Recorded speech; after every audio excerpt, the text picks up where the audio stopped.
बहन जी सुना है भरत जी आए हैं। क्या कहा? क्या कहा?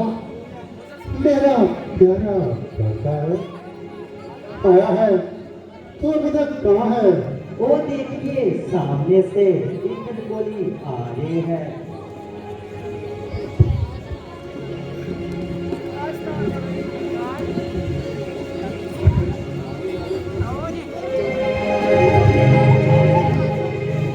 माताजी, माताजी, माताजी, माताजी, माताजी, आपका देश पर बेटा धीरे रखो बेटा, धीरे रखो बेटा। बेटा तुम चुप क्यों हो? कुछ तो बोलो बेटा, अरे कुछ तो बोलो। माताजी, मैं कसूरवार हूँ। मेरे ही कारण सारी अयोध्या पर ऐसी विपदा आ पड़ी है। बेटा यहाँ पर विधना की क्षति मानकर करुणा कोई शो, बाकी मेरा पैसा है, इसमें बेटा तेरा क्या दोष? दुख सुख की लहरें जीवन में कभी उठती है कभी बहती है। ये नदी फंसी है बेटा, ये किसके सहारे रुकती है? हे विधाता, ये मेरा किस जन्म का पाप है जो मेरे कारण सारी अयोध्या को ये संताप है। ना जाने सीता भाभी वन में कैसे रहती होगी, कैसे कड़ी धूप और वर्षा अपने सर पर सहनी होगी। वन में राम से पूछ और लक्ष्मण जैसा भ्राता हो, घर में और सो कमरी दासी और कठई जैसी माता हो, जिसके रूप से ब्रज गिरा छोड़े हैं प्राण पिताजी ने। क्या ये जीवन देखने को पाया न जीवन इस दुर्भागी ने। शत्रुघ्न किनारे सरयू के तू मुझको बचा देना, पिता की चिता के सारा मेरी चढ़ा देना, चिता मेरी चढ़ा देना। शत्रुघ्न चिता मेरी चढ़ा देना, तू मेरी चढ़ा देना।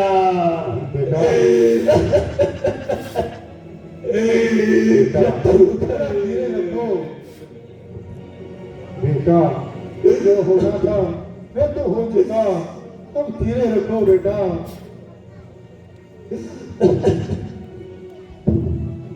बेटा सब्र करो, रोने धोने से तो कुछ नहीं हो सकता। पिताजी का दाह संस्कार करो और अयोध्या की प्रजा का पालन पोषण करो। अफसोस है गुरुजी, आपके होते हुए भी होली अपना काम कर गई। बेटा जो कहते हो सब साथे हैं। होली तीर बनकर ककई के मुख से निकल गई। बेटा हम सुख सुखियों का जीवन हम तेरे जीवन पर निर्भर है। तू मेरे हृदय प्राण, तो आत्म बहादुर है। राम आसरा है तुमको, तो जीने का व्रत सारा है। यदि मैं नैनों का तारा है, तो बेटा तू भी तो मेरा प्राण प्यारा है। माताजी समझेगा जगत सारा कि भक्त ने ये खेल रचाया है, खुद राज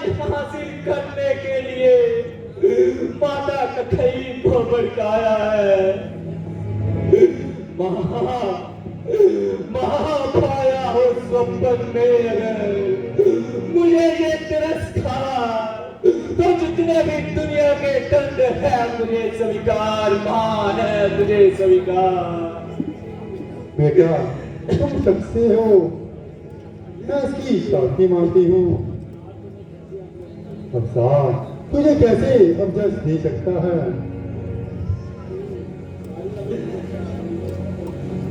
माता जी, सारी अवध की क्षमता की निगाहें मेरी तरफ नफरत की निगाहें हैं।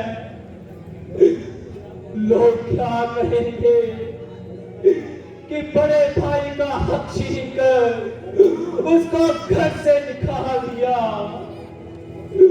माता जी, भैया रामचंद्र हर तरह से गद्दी के हकदार है। हाँ, मैं जंगल में जाऊंगा और भैया को वापिस लेकर आऊंगा। अगर मेरे कहने पर वो आए तो बेहतर है, वरना मैं भी आपको शक्ल ना दिखलाऊंगा। माता जी, शक्ल ना दिखलाऊंगा। बेटा भरत,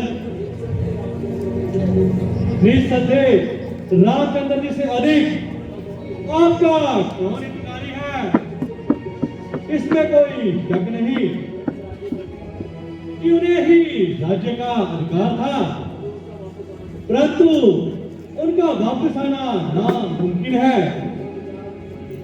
और ये विचार अपने मन से निकालिए और 14 साल के लिए अयोध्या की जनता की सेवा कीजिए। नहीं नहीं गुरुजी, अगर रामचंद्र जी की निस्बत ऐसा ख्यास है तो भक्त को भी 14 वर्ष का वनवास है। गुरुजी, भक्त को भी 14 वर्ष का वनवास है। आखिर मैं भी तो इंसान हूँ, आखिर इस पिता की संतान हूँ। क्या हुआ अगर मैंने माता कुशल्या का दूध नहीं पिया? लेकिन जन्म तो उनके घर ही लिया है गुरुजी, जन्मा तो उनके घर हूँ। अगर भैया रामचंद्र जी ने धर्म की पालना करके दिखाई है तो भक्त भी उनका भाई है गुरुजी, भक्त भी उनका भाई है। भक्त भी उनका भाई है। बहुत अच्छा बेटा पुत्र, अगर आपका यही इरादा है तो हम भी साथ जाएंगे। दफा एक बार उनका मुख देखकर आएंगे।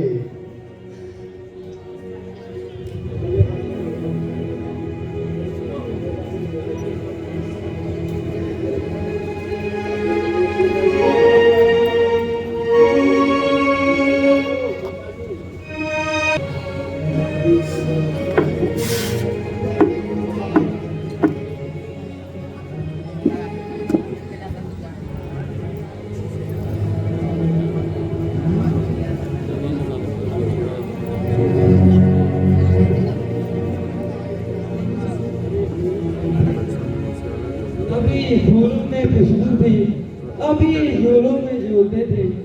घड़ी भर में जो देखा वो मिट्टी में रोते थे। कभी दरिया में तो ज्ञानी तो कभी मिलता नहीं पानी। कभी बहारों की रौनक तो कभी भागों की वीरानी। जमाने का यह चक्कर है, बड़ी तेजी से चलता है। नया दिन जो निकलता है, नया पहलू बदलता है। अभी अभी जिनको अपने अमनो राज्य का अभिमान था और पृथ्वी पे जिनके जन छोड़ा अपना सौभाग्य समझती थी, वे अब डर डर के ठोकरे खा रहे हैं। वह विधना तेरी गति, वह विधना तेरी गति। ये मुझे सख्त अफसोस है कि तुम हमेशा ही सरदाहे भरती रहती हो, जिससे मेरे मन को ठेस पहुंचती है। इसलिए मैं तुम्हें अयोध्या से खाने के लिए मना करता था, क्योंकि स्त्रियों में इस्तकलाल का मादा कम होता है। मेरे विचार में तुम्हारे लिए 13 साल का अरसा गुजारना बहुत मुश्किल होगा। तुम अभी अयोध्या लौट जाओ, लक्ष्मण जी तुम्हारे हमरा जाएंगे और तुम्हें अयोध्या छोड़कर वापस चले आएंगे। नहीं स्वामी, मुझे अपनी तकलीफ का तो कोई ख्याल नहीं। बस यूं ही बैठे बैठे माता जी का ख्याल आ गया था और तबीयत पर मलाल आ गया था। जब आपके चरणों में मेरा निवास है तो उस संसार की सामग्री मेरे पास है। परमेश्वर के वास्ते ऐसा काम न कीजिए और अपनी दासी को अपने चरणों से जुदा मत कीजिए।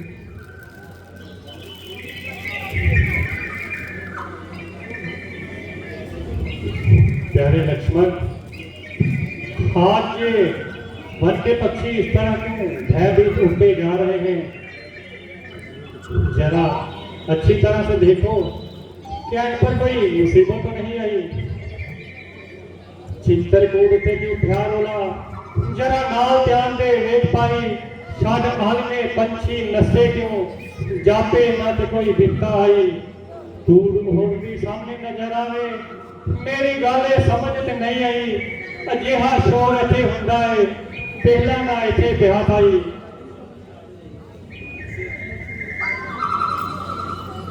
भाई साहब होशियार हो जाइए, रघुवंशी झंडा हवा में लहराता हुआ और भरत पेशवा से मैं लेता हुआ हमारी तरफ ही आ रहा है।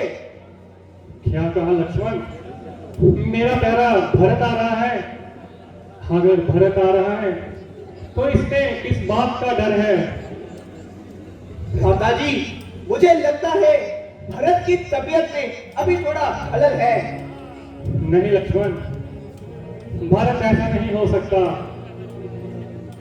आप कुछ भी कहें भ्राता जी, मुझे आपकी बातों से बिल्कुल इत्तेफाक नहीं है। अब तक रोका रोकना और आज रोकना ना मुझे, सौगंध आपको है मेरी, आज रोकना ना मुझे। यदि पुत्र समित्रा कहूं तो उसका कर्म मिटा दूंगा और तुम्हारी पृथ्वी पर सिर पर मैं उसे सुना दूंगा।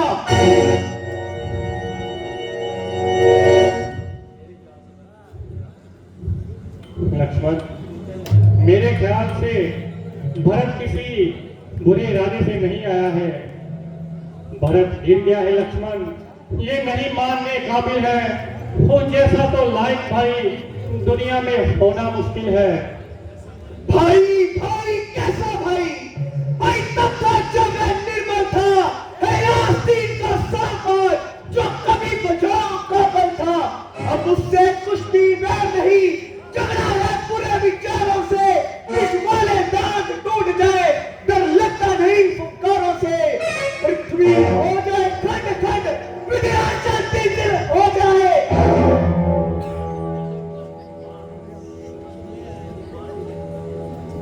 मगर ध्यान दिले कि भरत गिर गया है, चाहता निभाना मेल नहीं। फिर भरत और उसकी सेना पे जय पाना कोई खेल नहीं। तुम अकेले एक धनुआ पर तुम कब तक उससे लड़ सकते हो? इतने दल वाले राजा से कैसे सद्गु कर सकते हो? जब तक भरत था धर्मवान, तब तक दबाना मुश्किल था। सो लक्ष्मण से भी मिलकर उसे हराना मुश्किल था। लेकिन आज अधर्मी हो गया है और अधर्मी उसका बल है, इसलिए धर्म का एक बाण उसे मार गिराने के लिए काबिल है। अब शीघ्र आज्ञा दो स्वामी, मेरा दिल बहुत मचलता है। अब मानिए क्षत्रिय का लहू अंदर ही अंदर उबलता है। या तो ये बाण आज कालपन बन जाएगा या फिर दास का सेना में बीबल धान हो जाएगा।